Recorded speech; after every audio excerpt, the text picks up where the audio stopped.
Bonjour, donc c'est une vidéo encore du Docteur du Cube en direct de ses vacances de Noël.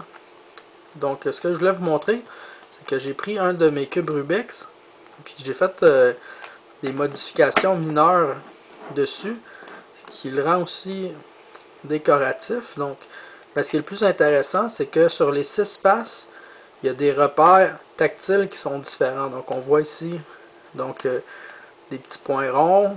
Ici, c'est comme des petits points, mais un petit peu en forme de diamant. Donc, c'est possible en touchant de faire la différence entre les deux. Des gros points ronds. L'autre côté, des diamants, mais qui ont la forme du nombre 5. Donc, comme sur un dé.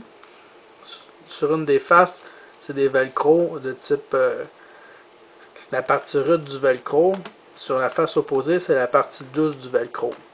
Donc, avec un cube de même, ce qui est intéressant, c'est qu'on peut le faire les yeux fermés en se fiant uniquement au repère tactile pour être capable de le réaliser. Donc c'est un genre de cube qu'une personne aveugle pourrait apprendre à faire. Donc au lieu d'avoir un repère visuel, c'est des repères tactiles.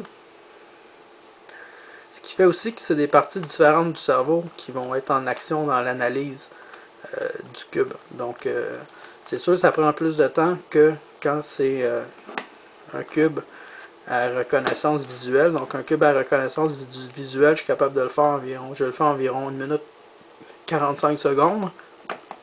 Puis ce cube-là ici, à reconnaissance tactile, les yeux fermés, j'arrive à le faire environ en 7 minutes. Ce qui est quand même très bon.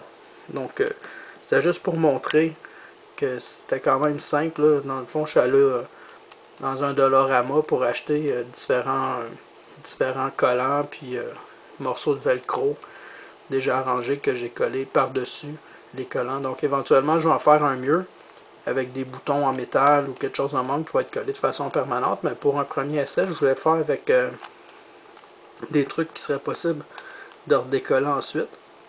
Et puis, je peux dire que finalement, j'aime bien faire la résolution de ce cube-là. C'est très intéressant. Ça demande plus de concentration, mais c'est différent. Donc, ça amène un nouveau défi développé parce que, contrairement